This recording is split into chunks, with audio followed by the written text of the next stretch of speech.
Udah, udah ya. Ya, Assalamualaikum warahmatullahi wabarakatuh. Perkenalkan, kami dari kelompok 5 akan mempresentasikan ide proyek kami. Ide proyek kami sendiri yaitu deteksi SMS penipuan menggunakan teknik pemrosesan bahasa alami atau NLP.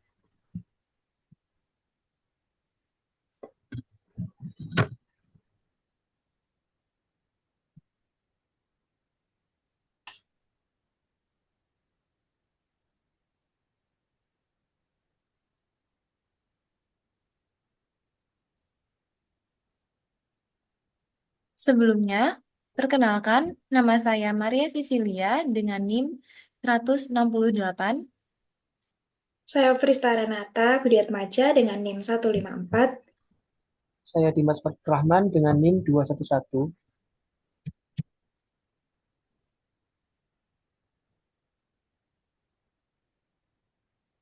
Baik, untuk latar belakang pembuatan proyek, alasan kami memilih untuk membuat proyek ini karena teknologi komunikasi berkembang sangat pesat, sehingga membawa dampak positif dan negatif. Salah satunya adalah SMS penipuan. Pesan penipuan sering menggunakan bahasa manipulatif untuk menipu orang agar memberikan informasi pribadi atau uang. Meski sudah banyak edukasi, banyak yang masih tertipu karena sulit mengenali ciri-ciri pesan penipuan. Teknologi pemrosesan bahasa alami atau NLP dapat membantu dengan menganalisis teks untuk mendeteksi pola-pola SMS penipuan, sehingga kerugian akibat kejahatan ini bisa diminimalisir.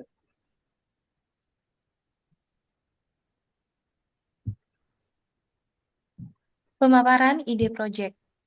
Proyek ini bertujuan membuat sistem yang dapat mendeteksi SMS penipuan secara otomatis menggunakan teknik pemrosesan bahasa alami atau NLP, sehingga dapat mengenali pesan-pesan yang mencurigakan, meneliti ciri khas bahasa yang sering digunakan dalam SMS penipuan untuk memahami cara mereka beroperasi dan membuat sistem deteksi lebih akurat dan menyediakan sistem yang mudah diakses untuk membantu orang mengenali dan menghindari SMS penipuan, serta mengurangi resiko kerugian.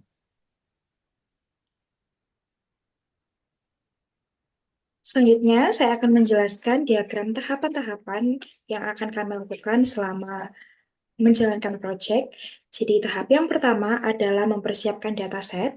Jadi, pada tahap ini, kami mulai dengan mengunduh dataset dari GitHub, dan dataset yang kami unduh berupa file dalam format CSV yang berisi klasifikasi spam SMS. Terdapat dua kolom dalam file ini. Kolom pertama ada kolom teks, dan kolom kedua ada kolom label. Kolom label pada file ini menunjukkan pengklasifikasian SMS, yaitu SMS normal, SMS penipuan, dan juga SMS promo. Selanjutnya, kami akan melakukan tahap pre-processing. Pada tahap ini, tujuan utamanya adalah untuk membersihkan dan mempersiapkan data teks yang akan digunakan dalam model pembelajaran mesin. Beberapa langkah yang kami lakukan dalam proses pre-processing adalah yang pertama ada cache folding. Jadi yang mana cache folding ini adalah proses mengubah semua huruf dalam teks menjadi huruf kecil. Kemudian yang kedua pembersihan data, dan pembersihan data ini kami akan membersihkan elemen-elemen yang tidak relevan dalam teks, misalnya URL, angka, dan juga tanda baca. Kemudian selanjutnya kami akan melakukan word normalization. Word normalization ini adalah mengganti variasi kata dengan bentuk standarnya. Misalnya, dalam teks tersebut ada kata-kata slang singkatan seperti GK atau GA, nanti kita akan mengubah menjadi kata tidak supaya menjadi lebih baku. Kemudian proses yang keempat adalah filtering atau stop words removal. Jadi stop words adalah kata-kata yang tidak memberikan banyak informasi dalam analisis teks seperti di, ke, dari, dan lain-lain. Kemudian proses yang terakhir dalam pre-processing kami akan melakukan stemming, di mana stemming adalah proses mengubah kata-kata menjadi bentuk dasar atau akar kata. Selanjutnya, di tahap yang ketiga, kami akan melakukan feature engineering. Feature engineering yang kami lakukan, yang pertama ada feature extraction, di mana feature extraction ini kami akan menggunakan TF-IDF dan juga Ngram. Kemudian kami juga melakukan feature selection, yakni proses memilih fitur yang paling relevan untuk model. Dan rencananya kami akan menggunakan metode Chi-square. Tahap yang keempat, kami akan melakukan classification atau modeling. Jadi tahap ini adalah proses membangun model untuk memprediksi jenis SMS berdasarkan teksnya. Dan pada tahap classification ini, kami akan membagi data menjadi dua bagian, yaitu training set dan juga testing set. Training set digunakan untuk melatih model, sedangkan testing set digunakan untuk menguji kinerja model. Selanjutnya, kami juga akan memilih algoritma, dan algoritma yang kami gunakan sementara ini adalah algoritma naive Bayes. Selanjutnya, kami akan melatih model. Jadi, model akan dilatih menggunakan data latih atau training set tadi. Selanjutnya, yang terakhir kami juga melakukan prediksi. Jadi, setelah modelnya dilatih, model itu digunakan untuk memprediksi kategori SMS pada data uji untuk menguji bagaimana performanya. Selanjutnya, kita masuk ke tahap yang kelima, yaitu validasi dan evaluasi. Pada tahap ini, kami akan mengevaluasi kinerja model menggunakan berbagai metrik. Yang pertama ada akurasi, yaitu mengukur seberapa banyak prediksi yang benar dari total prediksi yang dilakukan. Kemudian ada precision, yaitu mengukur seberapa banyak prediksi positif yang benar dari seluruh prediksi positif yang dibuat. Kemudian ada recall. Recall itu mengukur seberapa banyak prediksi positif yang benar dari seluruh kasus positif yang ada di dataset. Kemudian yang terakhir ada F1 score, yaitu merupakan rata-rata harmonis dari precision dan recall. Kemudian tahap yang terakhir adalah production. Jadi setelah model dikembangkan tadi dan dievaluasi juga, langkah terakhir yang kami lakukan adalah mengimplementasikan model tersebut dalam bentuk aplikasi yang nyata. Dan dalam proyek ini, kami akan menggunakan Streamlit untuk membuat antarmuka aplikasi web yang memungkinkan pengguna untuk menginput SMS dan mendapatkan prediksi apakah SMS tersebut termasuk SMS promosi, SMS penipuan, atau SMS normal.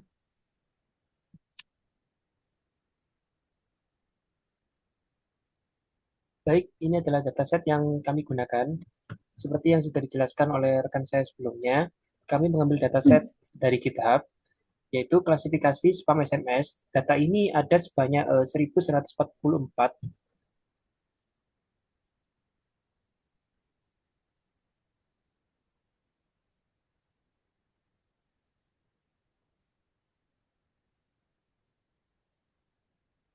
Nah, datanya seperti ini. Dia dalam bentuk CSV ya.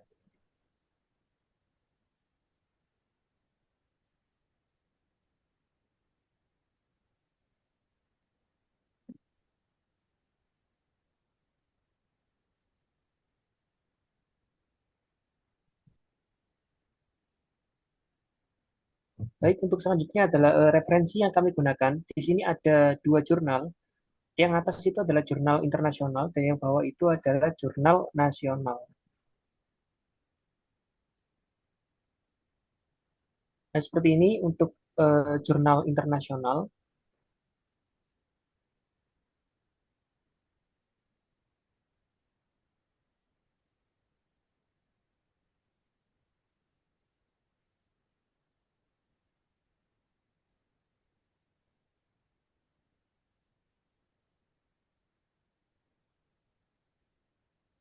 Kemudian ini untuk jurnal nasional ya. Seperti ini.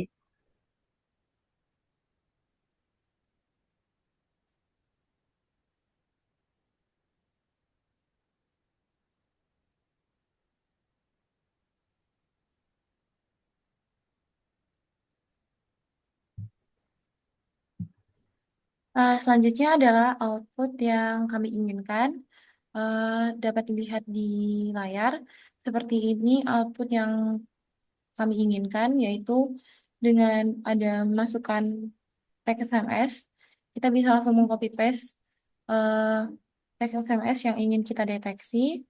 Selanjutnya di situ ada kolom hasil deteksi. Jika diklik, maka akan langsung keluar hasil dari hasil deteksi itu sendiri, yaitu merupakan SMS promosi atau SMS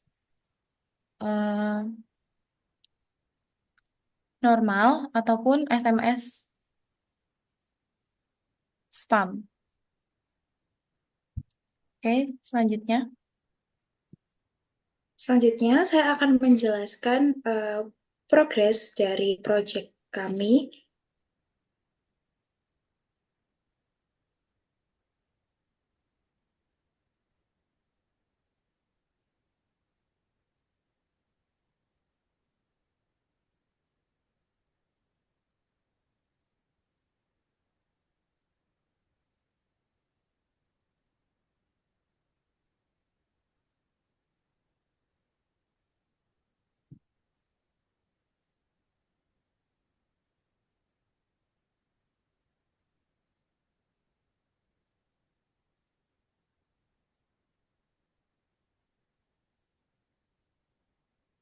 Baik, di sini saya akan menjelaskan mengenai progres dari kelompok kami.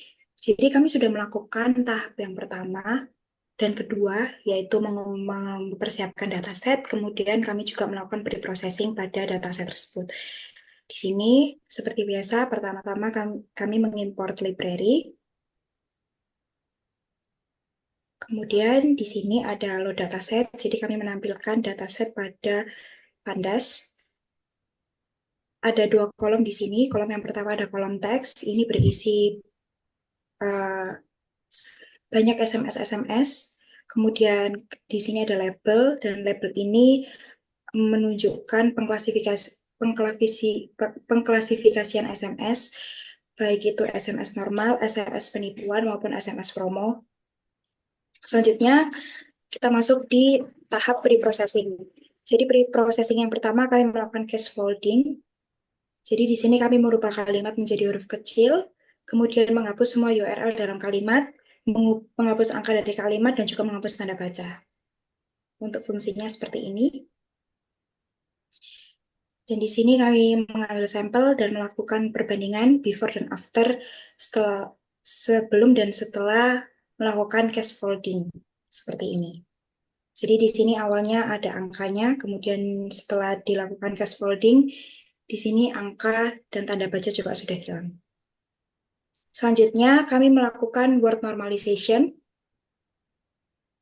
Jadi pada word normalization ini kami menghilangkan kata-kata slang atau kata-kata yang disingkat seperti yang sebelumnya saya sudah jelaskan, dan untuk fungsinya seperti ini. Dan di sini kami juga mengambil sampel untuk membandingkan before dan after saat melakukan word normalization, dan hasilnya seperti ini. Selanjutnya kita masuk di tahap filtering atau stop word removal. Jadi di sini kami membersihkan kata-kata yang tidak memberikan banyak informasi, seperti yang sudah saya jelaskan juga sebelumnya, seperti kata di, ke, dan, dari, dan lain-lain. Dan untuk fungsinya seperti ini. Dan kami juga menambahkan kata dalam stop word, seperti sel, GB, RB, dan juga PTW.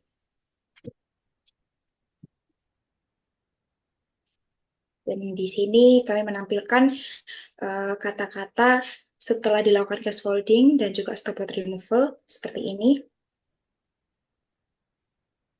Dan untuk tahap selanjutnya kita melakukan stemming, yaitu merubah kata menjadi kata dasar. Yang pertama kami menginstal Sastrawi terlebih dahulu. Kemudian di sini ada membuat fungsi untuk stemming.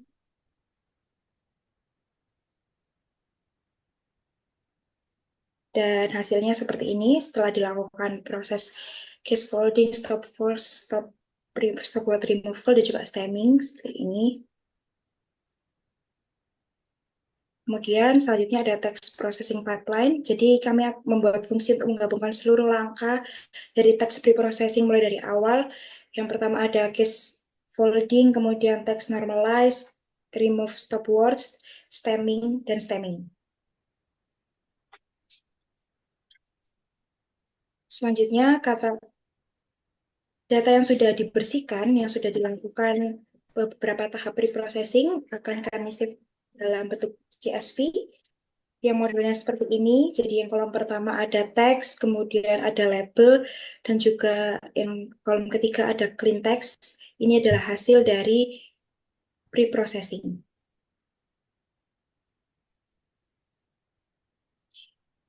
Dan berikut saya tunjukkan hasil dari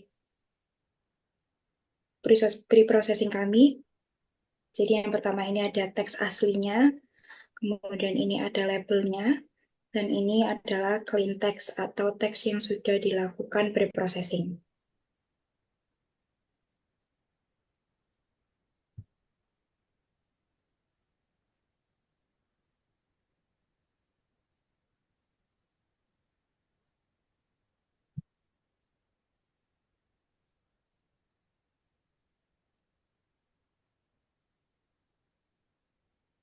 Cukup sekian pemaparan tahapan ide proyek dari kelompok kami. Saya memohon maaf apabila ada kesalahan kata, baik yang disengaja maupun tidak disengaja.